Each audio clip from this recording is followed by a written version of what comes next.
안녕하세요. 이은희입니다. 시청자 여러분, 하추 교육기라는 말을 들어보셨나요? 지구에 사계절이 있듯이 우주에도 큰 사계절이 있습니다. 그리고 우리가 사는 지금 이때가 우주의 여름에서 가을로 바뀌는 대개벽기라는 말인데요. 지구뿐만 아니라 우주의 가을철에도 우리와 근본에 대한 인식이 철저해야 열매를 맺을 수 있습니다. 그런데 요즘 현대사회는 인간 생명과 공동체의 뿌리인 가정이 붕괴되고 사회의 정의마저도 무너져가고 있습니다. 뿌리를 못 찾고 근본을 부정하는 것을 경계하신 증산 상제님께서는 충효열은 국지대강이라 말씀하셨습니다. 충과 효 그리고 열이 나라의 큰 기강이라는 말씀이신데요. 나라의 기강이 흔들리면 이 나라에 살고 있는 우리의 삶 또한 흔들릴 수밖에 없을 겁니다. 한문화중심 채널 상생방송에서는 인간의 길 가효국충을 통해 현대사회에서의 충효정신을 새롭게 정립하고 그 가치를 되새겨보고자 합니다. 오늘 이 시간에는 충무공 이순신에 대한 이야기를 들려드릴 텐데요. 임진왜란의 전장을 누비며 불패의 신화를 이룬 이 위대한 명장에게 충과 효는 그의 험난한 인생을 지켜준 두 축이었다고 합니다. 그의 삶에서 충과 효는 과연 어떤 가치와 무게를 지니고 있었을까요? 이번 강의를 통해 우리가 잘 모르고 있는 충무공 이순신의 새로운 면모를 알아보는 시간 가져보겠습니다. 현재 순천향대 이순신 연구소 연구소장이시며 이순신 리더십 전문가로 활동 중이신 임원빈 교수님을 자리에 모시겠습니다. 큰 박수로 맞이해 주시기 바랍니다.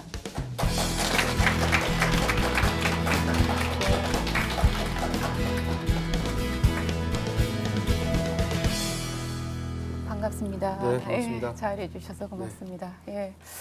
교수님께서는 현재 이순신 연구소 연구소장이시면서 그동안 충무공 이순신에 관해 많은 연구 활동을 해오셨습니다. 네.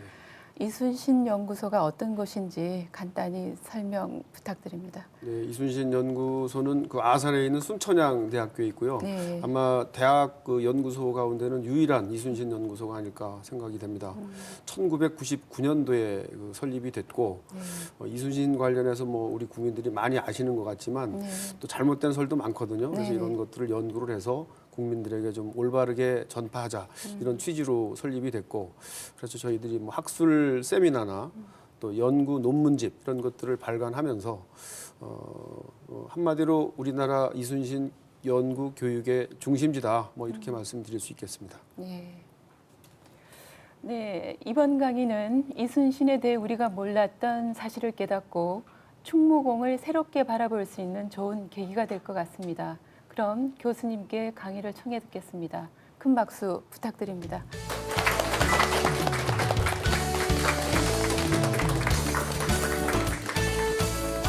여러분 안녕하십니까? 순천향대학교 이순신 연구소 연구소장 임원빈 교수입니다.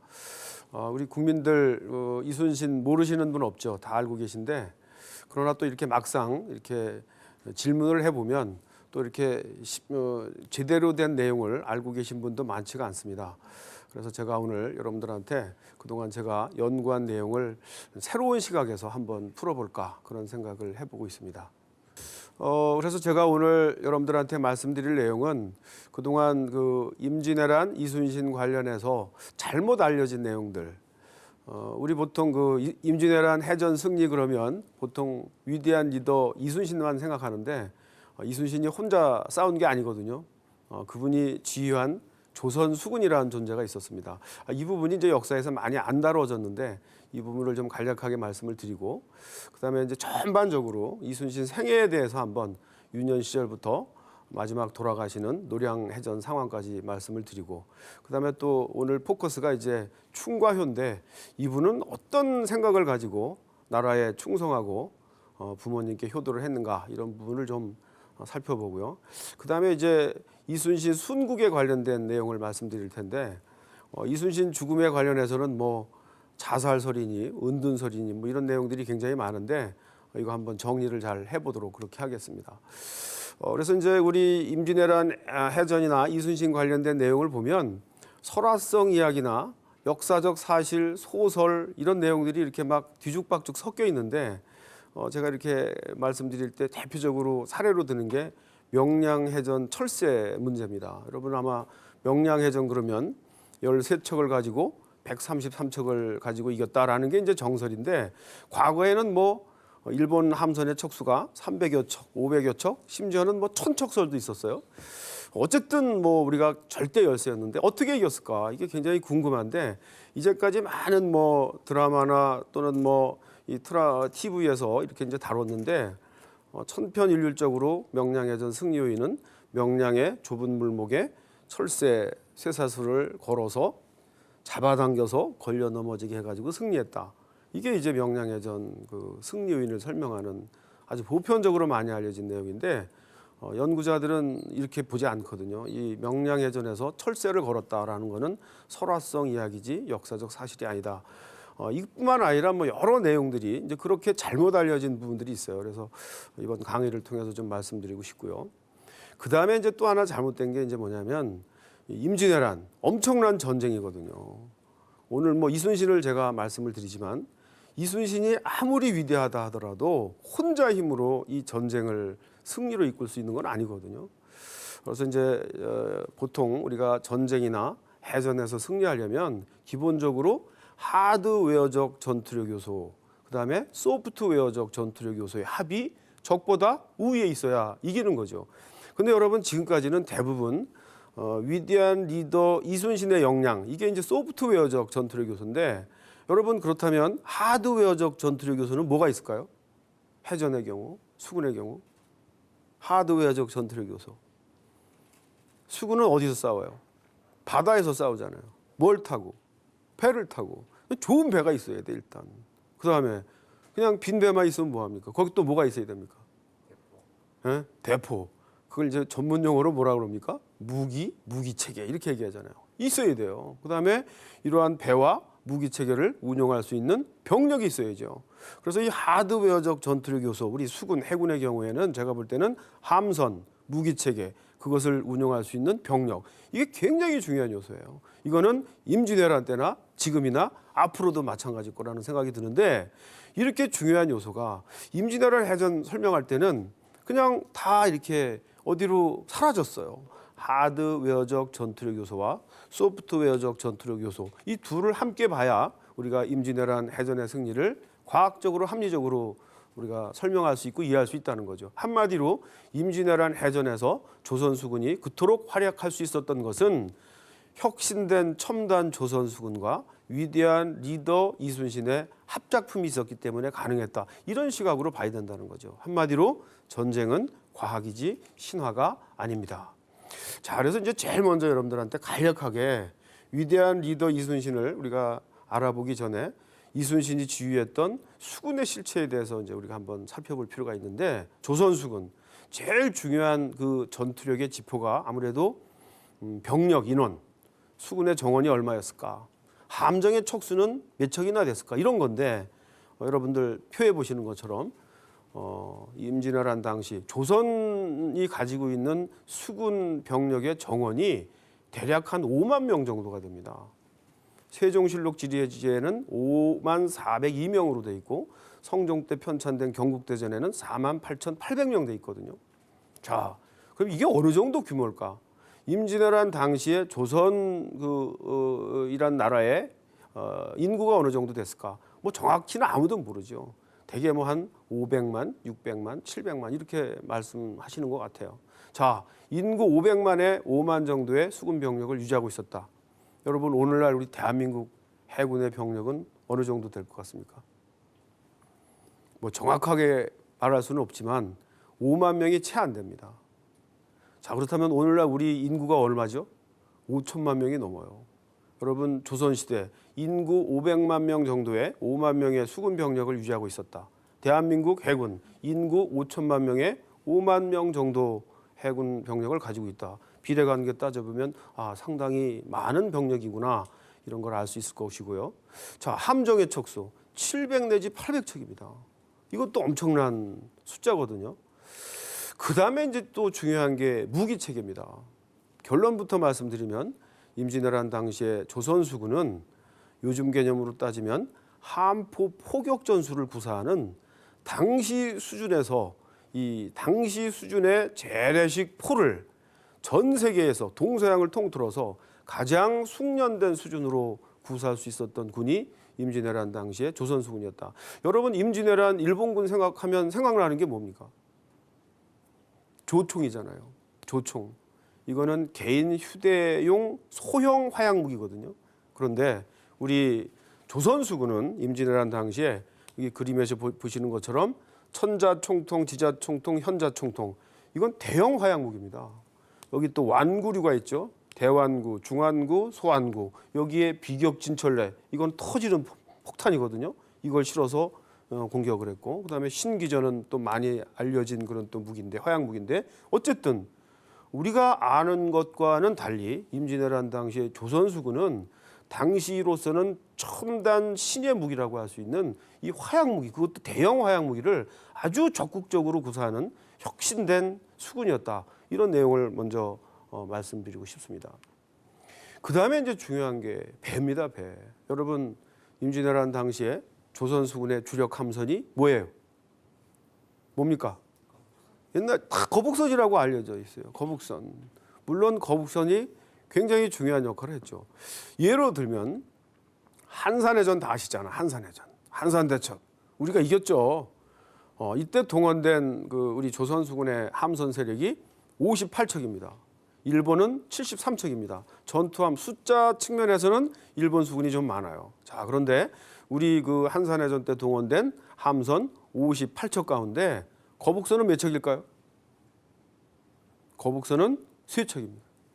55척이 판옥선입니다. 자, 그렇다면 주력 함선이 뭐예요? 당연히 판옥선이죠. 그럼 또 궁금한 게 있어요. 그럼 임진왜란 당시에 거북선은 그럼 몇 척이나 만들어온 거야? 궁금하시죠? 자, 그래서 이 기록으로 우리가 자료상에서 확인할 수 있는 게 5척입니다. 그러면 또 여러분들 또 그런 생각이 들 겁니다. 그러면 거북선은 많이 만들어진 게 아니네. 그렇죠. 이 거북선 문제에 대해서는 뒤에 또 여러분들한테 말씀드리도록 하겠습니다. 판옥선.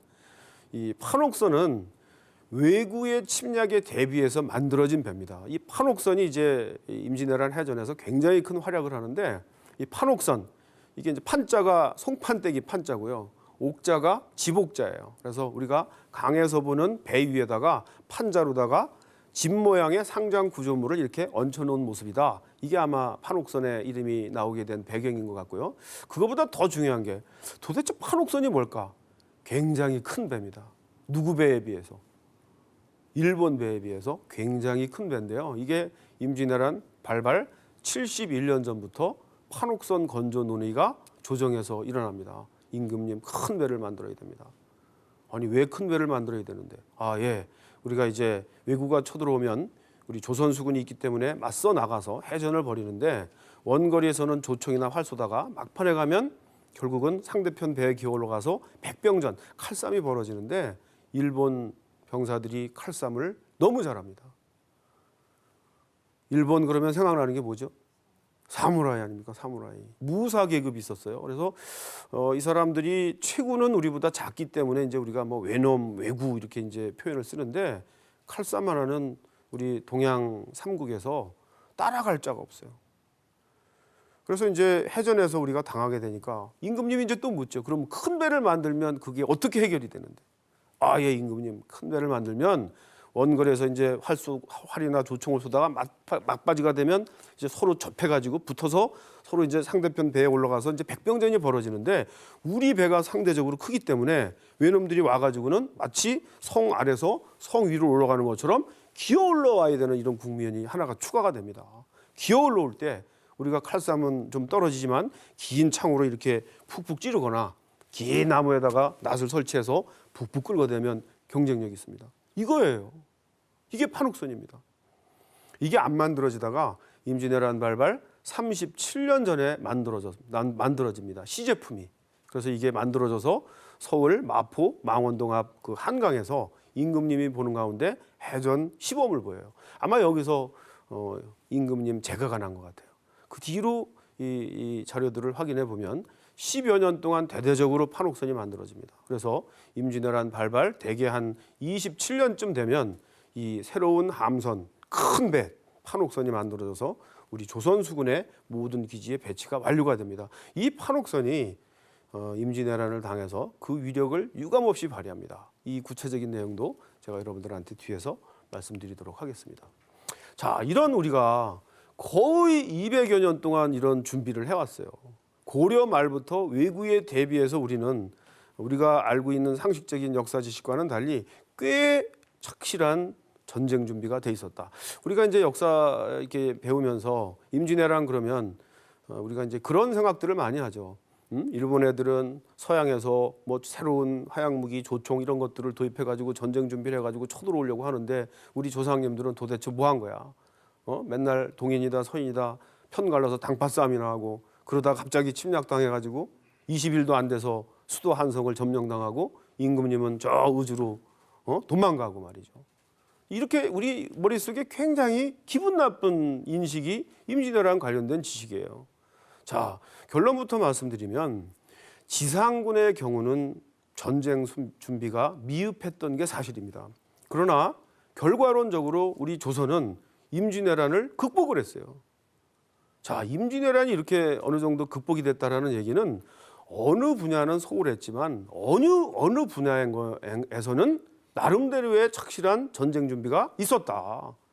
이런 것들이 이제 서로 이렇게 결합되면서 우리가 뭐 승리했다라는 얘기로 자신 있게 얘기는 못하지만 그래도 우리는 일본군의 침략을 극복을 했다. 이 정도로 얘기할 수 있는 거 아니겠습니까?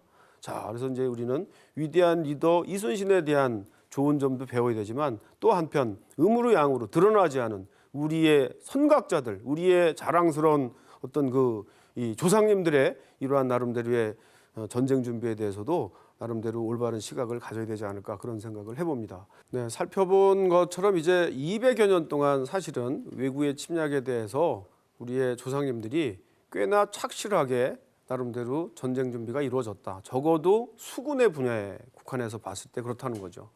자, 그렇다면 우리 위대한 리더 이순신은 임진왜란에 대비해서 어떤 전쟁 준비를 했을까? 이분이 전라 좌수하로 부임하는 것은 임진왜란 발발 1년 2개월 전입니다. 1591년 2월 달에 부임을 하는데 이분 그 정읍형감 한 소령 중령쯤 되는 계급에서 갑자기 7계급 특진을 해가지고 이 전라 좌수하로 부임하는 거거든요.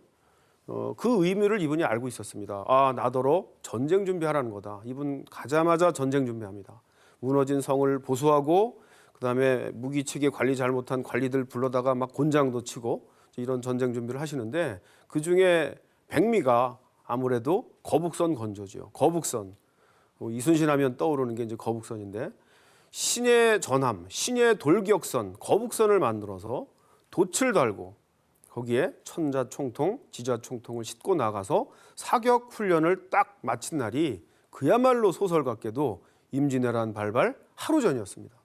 적어도 이순신이 지휘하는 조선수군은 임진왜란 발발 하루 전까지 전투 준비 태세를 끝내놓고 있었다. 제가 여기서 이제 말씀드리고 싶은 게 준비 없는 승리는 없다는 거죠. 어떻게 준비 안 하고 전쟁을 이기겠습니까? 이제 지금부터는 이순신 도대체 어떤 나름대로의 이력을 가지신 분인가 이런 것들을 전반적으로 생애를 중심으로 한번 살펴보도록 하겠습니다. 이순신 1545년에 태어나셨고요. 서울 인현동에서 태어나서 이 고향 문제를 두고 이제 뭐 서울이다 아산이다 막 이렇게 말씀들 많이 하시는데 고향 태어난 곳은 제가 볼 때는 서울이고 그다음에 이제 실제로 이제 고향 역할을 하는 데가 이제 아산이죠. 그래서 이순신 연구소도 아마 아산에 있는 게 아닌가 그런 생각을 해보는데 이분이 그 사형제 중에 셋째거든요. 제일 큰 형이 희신, 요신, 셋째니까 순신, 우신. 이게 복희씨, 요임금, 순임금, 우임금 이런 중국의 그 성인 임금들을 이렇게 앞자를 따가지고 이제 이름을 졌거든요. 이제 이런 걸 보면 이순신의 부모님이나 이제 할아버지께서 그야말로 그 성군들의 신하 역할을 좀 해라. 그런 어떤 뜻을 가지고 아마 이름을 졌기 때문에 순신 그러면 순임금의 신하 같은 그런 어진 훌륭한 그런 신하가 되라 아마 그런 뜻이 있었지 않나 그런 생각을 해보고요. 유년 시절의 이순신 모습은 어땠을까? 이때 여러분 잘 아시다시피 이제 서해 유성룡과 서울에서 이렇게 교분 관계가 있는데 이때 유성룡이라는 분이 이순신을 이렇게 보고서는 저 친구는 이 다음에 큰 장수가 될 리더가 될 어떤 그런 자질을 가지고 있구나. 그때 아마 이미지가 굉장히 좋아서 이 서해 유성룡이 사실은 이순신이 죽기까지 아마 이 철저히 뒤에서 이렇게 도와주고 해주는 후원자, 스폰서 역할을 한 게 아닌가 이제 그런 생각을 해보는데요.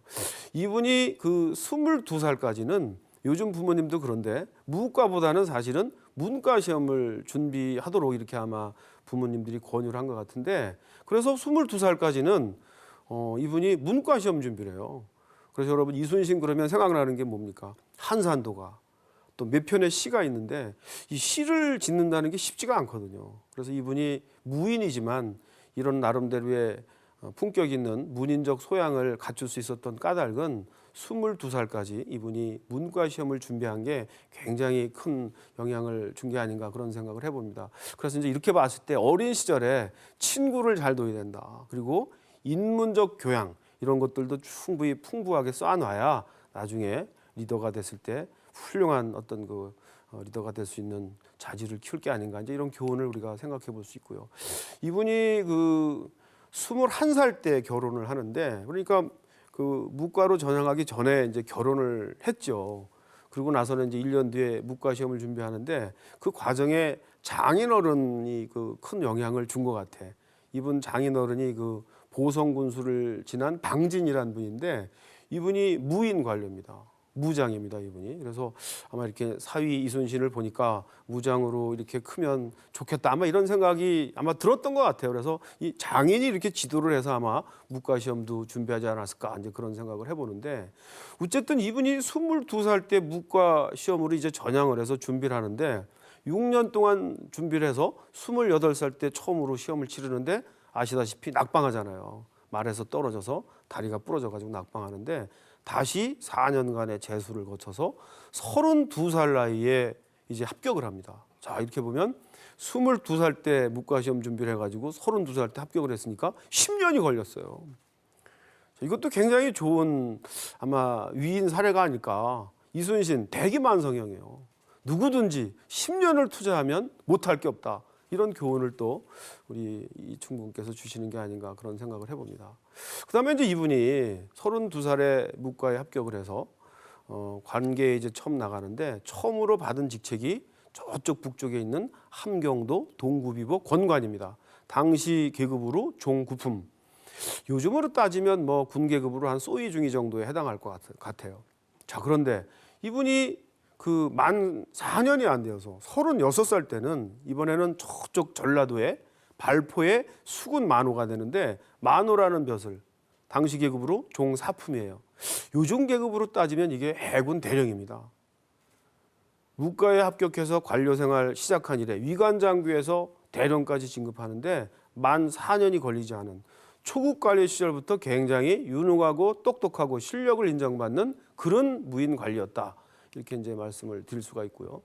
그다음에 이제 이분이 발포 만호를 한 1년 반쯤 하다가 처음으로 이제 파직을 당하는데 그 이유가 이분이 이제 훈련원에서 이렇게 근무를 할 때 직속 상관 병조정랑 서익이라는 분이 자기가 아는 사람을 이렇게 이제 건너뛰어서 진급시키려고 하는데 이거를 차단하고 나섭니다. 그때 이 차단을 당한 과장급에 해당하는 이 병조정랑 서익이라는 사람이 이순신이 발포만으로 있을 때 검열관으로 와서 요즘 개념으로 검열관으로 와가지고 장계를 잘못 일부러 이렇게 무고성 장계를 올려가지고 파직을 당합니다. 그리고는 이제 또 다시 위관장교까지 강등이 되고 또 이제 또 다시 이렇게 또 복직이 돼서 또 올라가고 이렇게 하면서 사실은 36살까지는 초고속 승진을 하는데 전라 좌수사로 발탁되기 전까지 이제 이렇게 강등이 되고 또 올라가고 하다 보니까 시련의 관료 생활을 합니다. 그 이유가 뭐냐? 결국은 불의와 타협하지 않는 이순신 이런 분들이 이제 직속 상관 중에는 잘 봐준 분도 있지만 또 개 중에는 또 이런 것들에 대해서 이제 꽃같게 보고 한번 이렇게 언젠가는 내가 응징할 거야. 이제 이런 분들이 생겨났겠죠. 그 당시나 지금이나 뭐 다를 바가 없지 않겠습니까? 이제 그렇게 하다 보니까 이제 이분이 백의종군도 하고 파직도 당하는 그런 시련의 관료 생활을 한 게 아닌가 그런 생각을 해봅니다. 자, 그런데 이제 이분이 정읍 현감으로 있던 그때에 전라 좌수하로 발탁이 돼요.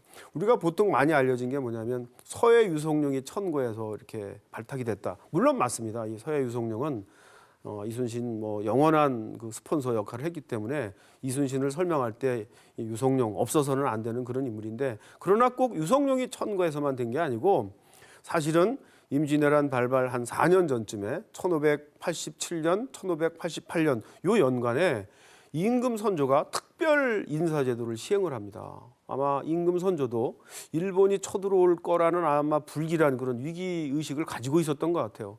자, 어떤 제도인가 하면 불차탁용이라는 제도입니다. 불차탁용.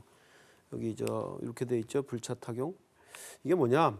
순서에 관계없이 유능한 무인 관료를 천거해라. 그러면 내가 그 사람을 요긴한 직책에 내가 임명을 해서 쓰겠다. 여기에 이제 이순신이 발탁이 되는 겁니다. 그래서 이제 당시 이제 뭐 삼정승, 요즘식으로 따지면 뭐 국무총리, 부총리, 장관급들한테 유능한 무인 관료를 천거하라 이렇게 이제 지시를 내리니까 여러 사람이 이제 천거를 하는데, 그 중에 당시 우의정으로 있던 이사내라는 분, 병조판서로 있던 정언신이라는 분, 이분이 한 7명, 9명 이렇게 천거를 하는데 이 가운데 이순신이 똑같이 세 번째로 들어가 있어요. 그래서 이런 것들이 이런 인사제도에 의해서 이순신의 역량이 이렇게 인정이 돼가지고 발탁된 것이지 꼭 무슨 개인적으로 누가 천거를 해서 발탁된 건 아니다. 그런 말씀을 드리고 싶고요. 그 다음에 이제 그렇게 해서 발탁이 됐으니까 이분이 가서 어떻게 했겠어요. 그 부임을 해가지고는. 중령, 소령 정도 되는 계급에서 요즘식으로 따지면 투스타, 해군 소장으로 7계급 특진을 했으니까 가서 열심히 전쟁 준비를 했겠죠. 또 그 과정을 또 보면 그 대관들이, 신하들이 막 반대를 해요. 처음에는. 그래서 이제 처음에 이 직책이 전라 좌수하가 아니고 저쪽 함경도 고사리진 첨사라는 건데, 그거는 한 6계급 특진이거든요. 근데 이때 막 대관들이, 관료들이 반대를 해가지고 선조가 인사안을 처음에는 철회하는데, 그 다음 해에는 다시 이제 7계급 특진을 시킨 전라 좌수하를 이제 발탁을 하는데, 이때도 또 신하들이, 대관들이 또 반대를 합니다. 임금님 이러시면 안 됩니다. 이렇게 어떻게 7계급이나 특진을 시킵니까? 이렇게 하면 인사의 원칙이 무너집니다 하면서 또 강력하게 반발하는데, 여기에 대해서는 선조 임금이 아주 나름대로 강력한 자신의 그 의지를 피력을 합니다. 나도 이 인사가 상규에 어긋난 걸 안다. 그런데 지금은 나라의 위기 상황이다. 더 이상 왈가왈부해서 저 임지로 떠나는 이순신의 마음을 불편하게 하지 마라. 샷마우스해라. 이런 나름대로 어려움이 있었지만 이 이순신이 전라 좌수하로 발탁되는 데는 임금 선조의 강력한 의지가 뒷받침이 됐다. 여기에 부응해서 이순신은 부임하자마자 바로 전쟁 준비에 돌입을 했고, 아시다시피 거북선도 찬제하는 등 나름대로 전쟁 준비로 화답을 했다. 이렇게 이제 말씀드릴 수가 있을 것 같습니다. 자, 이렇게 해서 이제 전라 좌수하가 됐고요. 임진년 첫 해에 이순신은 4차례 출동해 16번의 이제 전투를 치르는데 다 이겨요. 다 이깁니다. 그다음에 그 중에 대표적인 해전이 아까 말씀드린 한산대첩이죠. 58척 대 73척이 싸웠는데 우리는 한 척도 격파가 안 되고 일본 수군은 73척 가운데 59척이 격파 및 납포가 됩니다. 거의 전멸이에요. 이 패배 소식을 들은 노요토미 히데요시가 다시 일본 수군한테 지시를 내립니다. 앞으로 조선 수군 만나면 해전하지 말고 회피하라. 이 정도로 우리가 알고 있는 것과는 달리 임진왜란 당시에 조선 수군은 혁신된 아주 높은 질적 수준을 유지하고 있었던 첨단 수군이었다. 이 말씀을 제가 말씀을 드리고 싶고요. 여러분 또 이순신 그러면 생각나는 게 삼도 수군 통제사잖아요. 이게 원래 임진년까지는 이 수군 통제사 제도가 없었어요. 그런데 이 임진왜란이 벌어지고 보니까 뭐 전라 자수사, 전라 우수사, 경상 우수사 여러 수사 함대 사령관들이 이제 있는데 직급이 똑같아요. 정삼품. 그러니까 지휘 체계가 통일이 안 되는 거야. 그래서 임진왜란이 벌어진 그 이듬해 1593년 괴사년에 이제 삼도수군 통제사를 그런 직책을 신설하는데 이순신이 제1대 3도 수군 통제사가 된 겁니다. 그렇게 해가지고 정유재란이 일어나기 직전에 통제사에서 파죽되기 전까지 이제 남해 바다를 책임지면서 해전을 승리로 이끄는 거죠. 자, 그래서 이제 주로 그 임진년 개사년부터 정유재란이 벌어지기 전까지 이순신이 한 일이 한산도에서 일본군의 서진을 차단한 겁니다. 한산도에서 남해의 바닷길을 차단함으로 인해서 이게 어떤 효과가 있느냐? 이게 한산도가 경상도 해역 깊숙이 있거든요. 그래서 일본군들이 정유재란이 일어나기 전까지는 호남을 공략을 못했어요. 왜? 조선수군이 경상도에 깊숙이 와 있기 때문에 호남을 공략했다가는 보급로가 너무 긴데 결국은 바다를 통해서 가야 되는데 조선수군이 한산도에서 이 보급로 길목을 딱 막고 있는 거예요. 이게 굉장히 큰 역할입니다. 조선수군이 한산도에서 이 남해 바닷길을 막음으로 인해서 저 서쪽에 이제 그 당시 임진왜란 후반이 되면 동쪽으로는 함경도를 다 점령을 하고 서쪽으로는 소수행장부대가 평양까지 올라가는데 얘네들이 이제 그 일본 선봉 주력 부대들이 전투를 지속하려면 제일 중요한 게 이제 보급이 뒤따라야 돼요. 당시 보급로는 육로가 아닙니다. 바다와 강이에요. 평양에 있는 소수행정부대가 전투를 지속하기 위해서 보급을 받으려면 남해를 통해서 서해를 통해서 뭐 한강, 예성강, 대동강 이런 식으로 강을 통해서 보급로가 들어와야 되는데 이게 원천적으로 막힌 거예요. 그래서 임진왜란 그러면 명나라에서 구원한 것도 극복하는 데 굉장히 중요한 요소지만 근본적으로 자체 내려놓고 보면 조선수군이 한산도에서 남해의 바닷길, 일본의 보급로를 원천적으로 막았기 때문에 일본은 자기네들이 의도하는 방식대로 일본 조선 침략 전략을 수행할 수가 없었다. 이런 말씀을 드리고요. 자, 그런데 드디어 이제 또 다시 통제사에서조차도 이순신이 파직되는 사건이 이제 벌어지는데요. 이 이유가 뭐냐면 당시 이제 정유재란이 이제 일어나는 그런 조짐이 보였고요. 그래서 다 아시는 가등청정 갓도라는 이 일본 장수가 이제 건너온다는 정보가 있으니까 선조 임금이 이순신에게 통제사에게 출동을 해서 잡아라 이렇게 이제 명령을 내렸는데 여러 가지 이유 때문에 이 명령을 거절을 합니다. 한마디로 얘기해서 뭐 대통령이 지시를 했는데 삼도주군 통제사가 불복을 한 거죠. 결과는 어떻게 됐겠어요? 그래서 파직이 된 거예요, 결국은. 그리고 나서는 어떤 현상이 벌어지느냐? 다시 통제사가 된 원균이 조선수군을 지휘했는데 잘 아시다시피 어떻게 되죠? 칠천량 해전에서 전멸에 가까운 패배를 당합니다. 이때 상황은 가장 조선수군의 전투력이 높았던 때예요. 그런데 지휘관이 하나 바뀜으로 인해서 이런 결과가 초래가 됐다. 그러다 보니까 이제 조정에서도 다른 방법이 없으니까 다시 이순신을 통제사로 임명을 해서 이제 맡겼는데 그 당시 상황은 함선이 다 없어졌어요.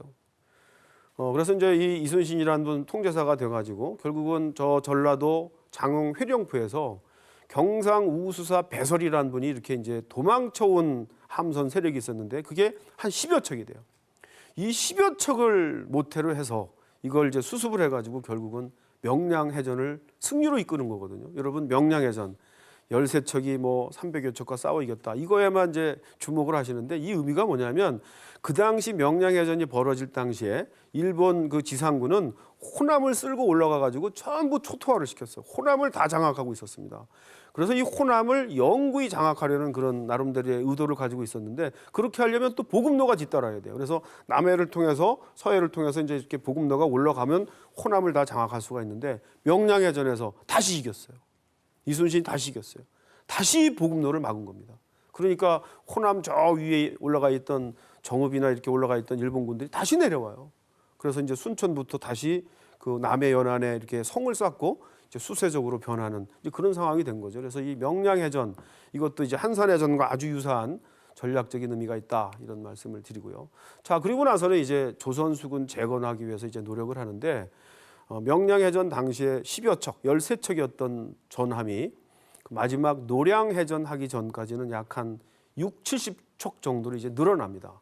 그리고 이제 이때는 명나라에서 또 수군도 파병을 했어요. 잘 아시는 명나라 수군도독 진린이라는 분이 이제 200여 척의 배를 끌고 와가지고 이제 조선 일본군과 이제 대치를 하게 되는데 이제 여기에서 명나라 수군도독 진린과 이순신이 합세해서 한마디로 이제 조명수군 연합함대가 이제 구성이 돼서 여러분 그 순천에 보면 예교성이라고 있어요. 일본 소서행장이 만들어낸 그 성이 있는데 이거를 바다에서 봉쇄를 했습니다.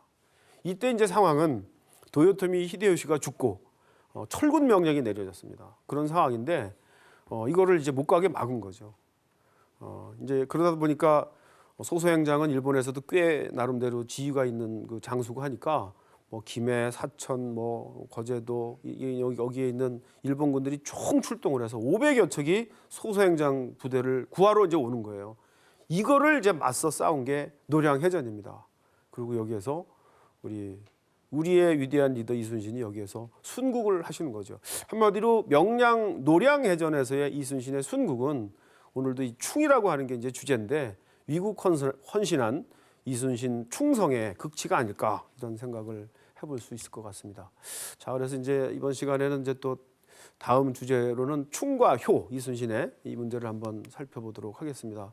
이분 도대체 어떤 인생관을 가지고 살았을까? 우리가 이제 뭐 초등학교나 뭐 학창 시절에 좌우명을 이렇게 걸어놓고서는 이렇게 매일 그걸 되새기곤 하는데 이게 그 시대에도 이런 게 있었더라고요. 그래서 여기 이순신 좌우명에 해당하는 거 한번 이렇게 보면 이런 게 있어요. 대장부가 세상에 태어나 나라에 쓰이게 되면 죽기로서 일할 것이요. 쓰이지 못하면 들판에서 농사 짓는 것으로 만족할 것이다. 권세 있는 곳에 아첨하여 한때 영화를 사는 것 같은 것은 내가 제일 부끄럽게 여기는 것이다. 이분이 이대로 살으셨어요. 제가 이렇게 쭉 그 생애를 살펴보면. 그 다음에 이제 또 하나가 충과 효에 관련된 게 있는데 이 말은 여기 이제 한번 먼저 이걸 보지요. 내가 온 마음을 바쳐 나라에 충성하고 부모에게 효도하고자 했건만 오늘에 이르러 모든 것이 허사가 되어 버렸구나. 이게 뭔 내용인가 하면 이게 이제 통제사에서 파직되고 백의종군 처분을 받고 이제 저 진주에 있는 도원수 권율휴야에 가가지고 백의종군하러 이렇게 내려가는데 어머니가 그 당시 여수에 있었어요. 그 여수에 있었는데 배를 타고 아들이 통제사에서 파직됐다고 하니까 어떻게 가까이 이제 고향에 와가지고 아들 보려고 배편으로 올라오시다가 배편에서 돌아가시는 거예요. 그 이순신은 이제 아산 근방에 이제 내려와가지고 어머니가 오신다 그러니까 이제 어머니를 보려고 간 건데 어머니를 살아있는 어머니를 못 보고 돌아가신 어머니를 본 거예요. 이분이 뭐 아시다시피 참 효자로 아주 유명하신 분인데 그래서 이제 이 한자어로 보면 이렇게 돼 있어요. 오일심 충효한데 도차 구상이라. 내가 온 마음을 충과 효에 전심하고자 했건만 오늘에 이르러 모든 게 다 허사가 되어버렸다. 이런 내용이에요. 백의종군 처분을 받았으니까 나라에 죄를 입었고 이게 이제 충도 아니잖아요. 나는 그토록 어머니한테 효도하고 싶었건만 그 어머니가 자기 때문에 돌아가신 거예요. 이런 상황이 안 됐으면 아마 그 어머니가 더 오랫동안 사시지 않았을까. 이런 상황이 되니까 이때 상황은 개인 인간 이순신으로서는 진짜 견디기가 어려운 절망 그 자체가 아니었을까 이런 생각을 해봅니다. 자, 그래서 이제 충과 관련된 내용들은 뭐 제가 설명하는 것보다는 이분의 어록을 중심으로 한번 살펴보려고 하는데 이때 이제 제가 설명드리려고 하는 게 뭐냐면 이게 이제 임진왜란이 벌어지니까 당시는 이제 경상 우수영, 경상 자수영, 전라 좌수영, 전라 우수영 이렇게 이제 각자의 영역이 있어요. 지키는 영역이 있는데 경상도가 이제 무너집니다. 그리고 경상 우수사 원균이 이제 후퇴를 하다가 옆에가 이제 전라 좌수영이기 때문에 이순신한테 구원 요청을 하는데 이걸 가지고 이제 이순신 밑에 있는 지휘관 참모들 사이에 갑론을박이 벌어집니다. 아니 우리는 전라도 영역을 지키면 되지 왜 경상도로 출동을 해서 위험한 짓을 하느냐 이런 편의 이제 주장들이 있었고요. 또 한편으로는 무슨 소리냐 지금 나라가 침략을 당해가지고 임금님도 저 위로 몽진 가시는 상황인데 이런 상황에서 전라도 경상도가 어디 있느냐 빨리 출동을 해서 일본군을 무찌르는 게 이게 맞지 않느냐 말이지. 이제 이런 내용들이 이제 갑론을박이 되니까 그 얘기를 쭉 듣고 있다가 이제 우리 이순신께서 이제 이런 내용들을 하는 거죠. 뭐 적의 기세가 마우뻗쳐서 국가가 위급화가 된 이때 어찌 다른 도의 장수라고 핑계하고서 물러나 제 경계만 지키고 있을 것인가. 그러면서 이제 오늘 우리가 할 일은 다만 나가서 싸우다가 죽는 것밖에 없다.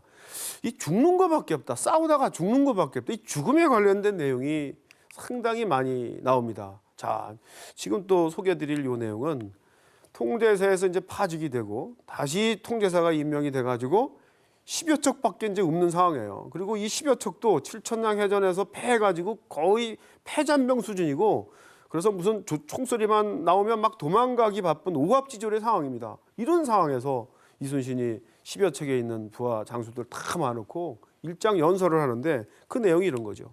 우리들이 임금의 명령을 같이 받들었으니 의리상 함께 죽는 것이 마땅하다. 그런데 사태가 여기까지 이른 다음에야 한 번 죽음으로써 나라에 보답하는 것이 무엇이 그리 아까울 것이냐. 오직 죽음만이 있을 뿐이다. 이 몇 가지를 보면 이분은 임진왜란을 당해서 언제든지 자기는 자기의 한 목숨은 나라를 위해서 백성을 위해서 언제든지 우리는 바칠 각오가 돼 있는 그런 내용들을 이제 우리가 여기서 확인할 수가 있죠. 그다음에 이제 이게 마지막 노량해전 직전에 500여 척이 이제 쳐들어오고 이제 마지막 해전이 벌어지는 상황인데 그날 해전이 벌어지기 전날 저녁 밤 12시 자정에 배 위에 올라가서 손을 씻고 하늘에 기도를 하십니다. 기도 내용이 이래요. 차수 약재면 사즉 무감이라. 이 원수 모조리 없앨 수만 있다면 이제 죽는다 해도 여한이 없겠나이다. 이렇게 하고 마지막 노량해전을 벌입니다. 이분은 제가 볼 때는 노량해전뿐만이 아니라 어떤 해전이나 어떤 전투에서도 늘 자기의 목숨을 담보로 최선을 다하는 무인 관료로서 그런 삶을 사신 분이 아닌가 그런 생각을 해보고요. 자, 효라는 것도 사실은 충과 똑같은 거죠. 충이 나라와 임금을 위한 백성을 위한 내 온몸을 바쳐 이렇게 던지는 그런 행위라고 한다면 효는 부모님을 위해서 이렇게 나름대로 자기의 모든 것을 바치는 그런 거 아니겠습니까? 효자로 소문이 나 있죠. 이순신이 그 어머니한테 한 이런 내용들 기록들은 이렇게 보면은 일기에 이제 나오는데 그 일기가 언제부터 쓰여지는가 하면 1592년 1월 1일부터 쓰여져요. 임진왜란이 벌어지는 그해 1월 1일부터 쓰여지는데 그 1월 1일 일기에 어머니 내용이 나와요. 이때 이제 1월 1일 그럼 뭡니까? 설날이잖아요. 설날 그럼 뭐가 생각납니까? 고향, 어머니 이거 아니겠습니까? 설날이 됐는데 어머니한테 가서 축수에 잔 한 잔 올리지 못하는 것이 평생의 유감이다. 이렇게 시작이 돼요. 자, 그다음에 이제 전라 좌사로 발령이 났으니까 고향은 아산이고 어머니 아산에 계신데 지금 이제 여수에 가 있는 상황 아니에요. 그러니까 이분이 어머니 문안을 이렇게 여쭙기 위해서 주기적으로 사람을 보내요. 여기 한번 보시면 아산에 문안 갔던 나장이 들어왔다. 어머님 평안하시다는 소식을 들으니 다행이다. 이런 내용이 수시로 나와요. 그래서 제가 이렇게 분석을 해봤더니 거의 20일 내지 30일에 한 번쯤 사람을 보내요. 계속 주기적으로. 어떤 때는 거기다가 어머니 드릴 물건들을 음식들을 이렇게 포장해 가지고 보내기도 하고 이제 그런 상황이 됐고요. 그다음에 이제 어머니가 드디어 아산에 있던 어머니를 전쟁의 와중인데도 불구하고 여수가 전라 좌수행이거든요. 그 옆에 여수 근처 고읍내라고 하는 장소에 어머니를 모셔요. 자기 그 군관 집에다가 모시고 근데 이제 그 당시는 이제 이순신은 여수가 본영이지만 사실은 한산도에 나가서 이제 바닷길을 막는 일을 했기 때문에 이것도 같이 있는 게 아니에요. 그러니까 이제 특히 이제 한산도와 여수 본영 사이에는 타무선 배가 이제 정기적으로 이제 왔다 갔다 하는데 이 편에 또 어머니 얘기를 계속 또 주기적으로 보고를 받는 거죠.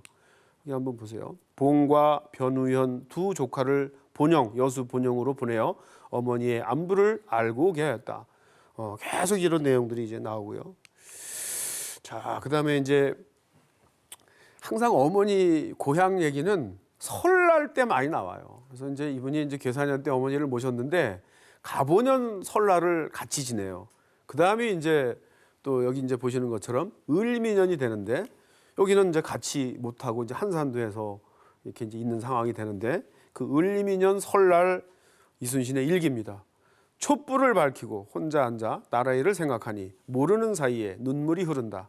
또 병드신 80 노친을 생각하며 뜬 눈으로 밤을 새웠다. 이런 분이에요. 이런 분. 그 전쟁의 와중에서도 이렇게 어머니를 생각하는 이런 마음. 새벽에 어머님을 모시고 일행을 데리고 배에 올라 본영으로 돌아와서 종일토록 즐거이 모시니 다행이다. 10월 3일 날 오셨죠.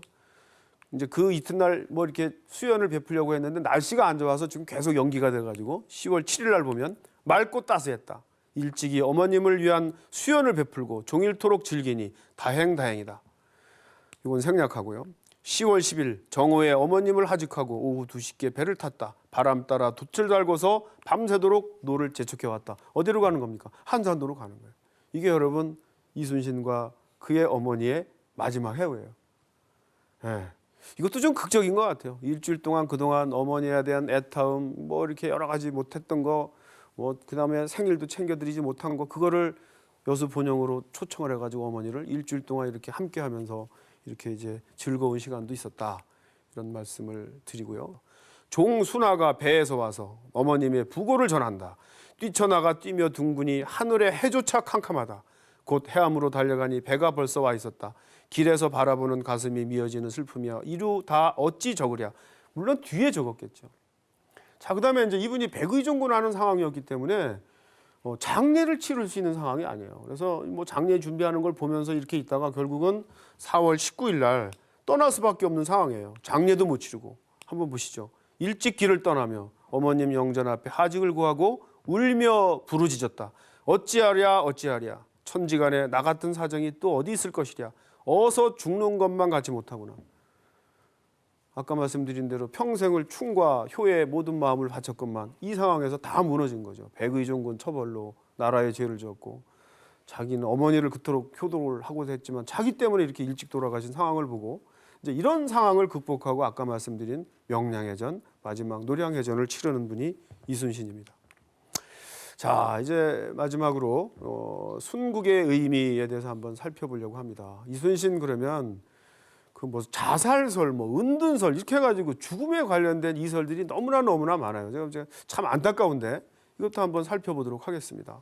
역사적 사실은 노량해전에서 장렬히 싸우다가 전사한 것이 역사적 사실입니다.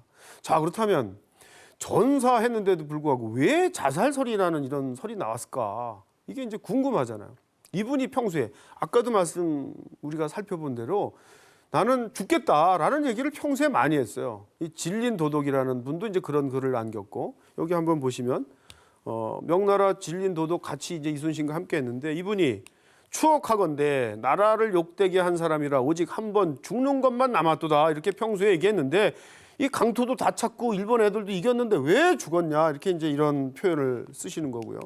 그다음에 이제 유형이라는 사람은 이순신의 부하입니다. 이분이 이제 뒤에 적은 걸 보면 이순신이 평소에 나는 저기 물러가는 날에 죽는다면 아무런 유감도 없을 것이다, 이런 말을 했다고 그러죠.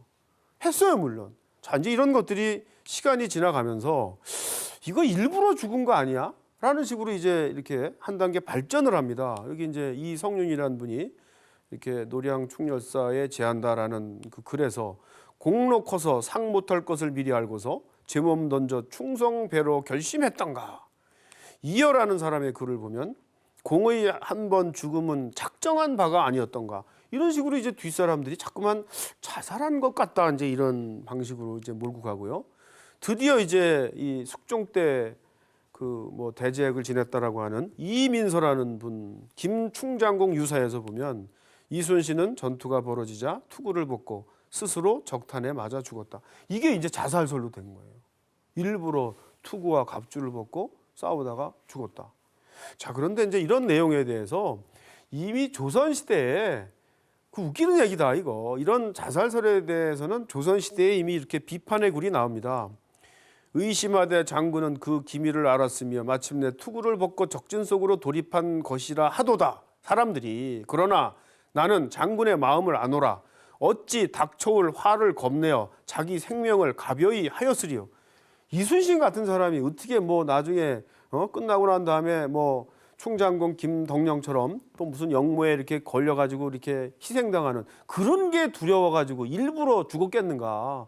이거는 이순신의 평소의 인품을 몰라도 너무나 모른다. 이순신이란 분 언제나 죽을 수 있는 분이었어요. 이분 전투가 벌어지면 맨날 앞에 서서 앞에 있는 그 활을 쏘는 사부들하고 나란히 활 시위를 당겼던 분이거든요.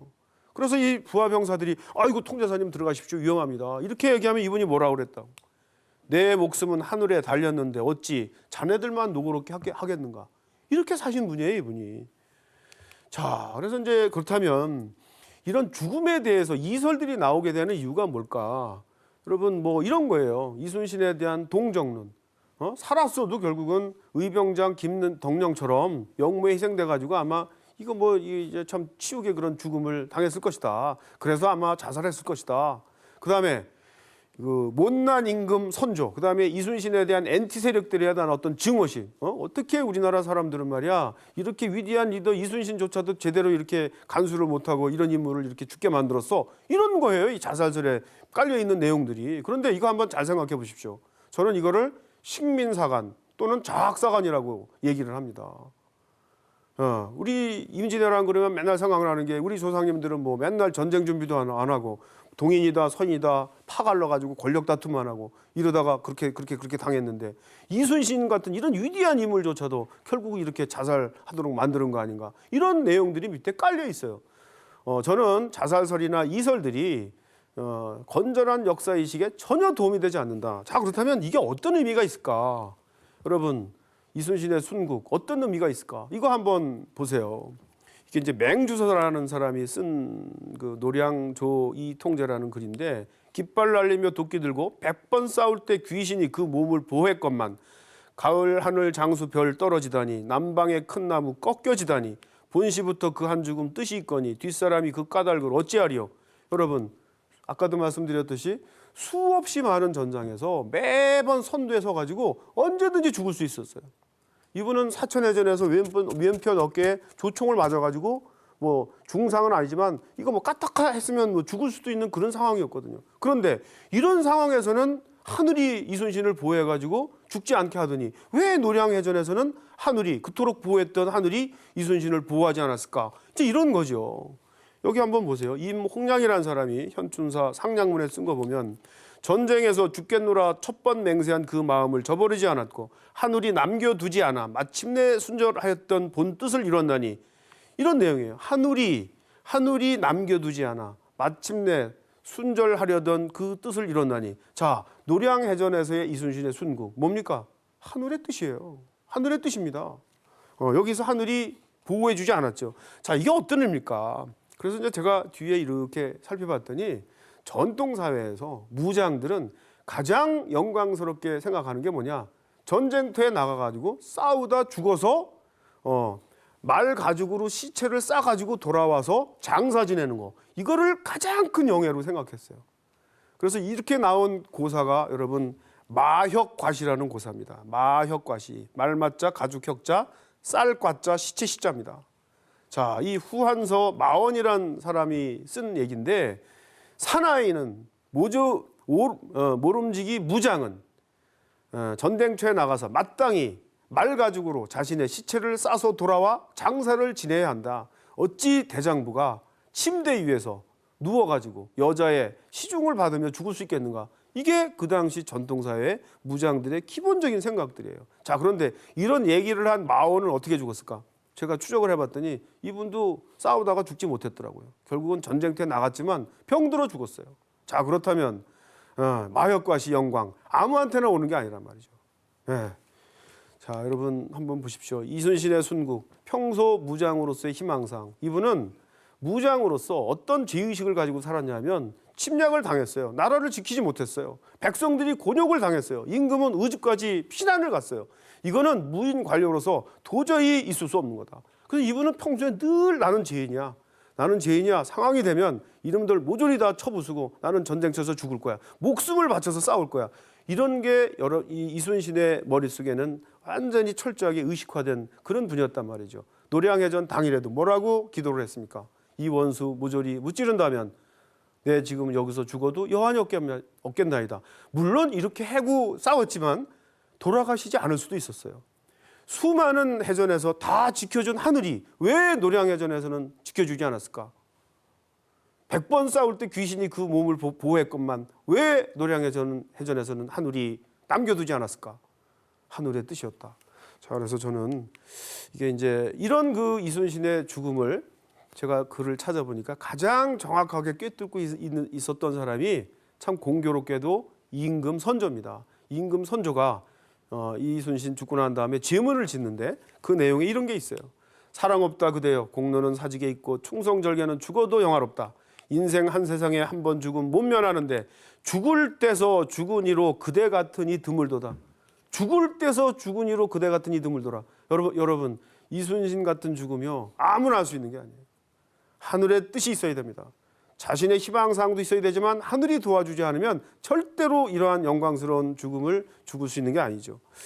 자, 그래서 이걸 요약을 해보면 이순신의 순국은 평소 무장으로서의 희망사항 플러스 하늘의 뜻이 통해서 이순신은 인류 역사상 가장 극적인, 가장 영예로운, 가장 위대한 죽음을 맞이할 수 있었다. 그리고 우리 후손들은 우리 역사 내내 길이길이 추억할 수 있도록 한국적 리더의 표상으로서 위대한 리더 이순신을 우리 머릿속에, 우리 가슴속에 추억할 수 있게 되었다. 이게 아마 이순신 순국의 진정한 의미가 아니겠는가 그렇게 생각해 봅니다. 자살설, 은둔설, 이순신의 죽음을 둘러싼 이런 내용들이 더 이상 우리 이순신의 이러한 위대한 죽음을, 이러한 영광스러운 죽음을 헛되게 해서는 안 된다라는 것으로 요약하면서 강의를 마치도록 하겠습니다. 감사합니다.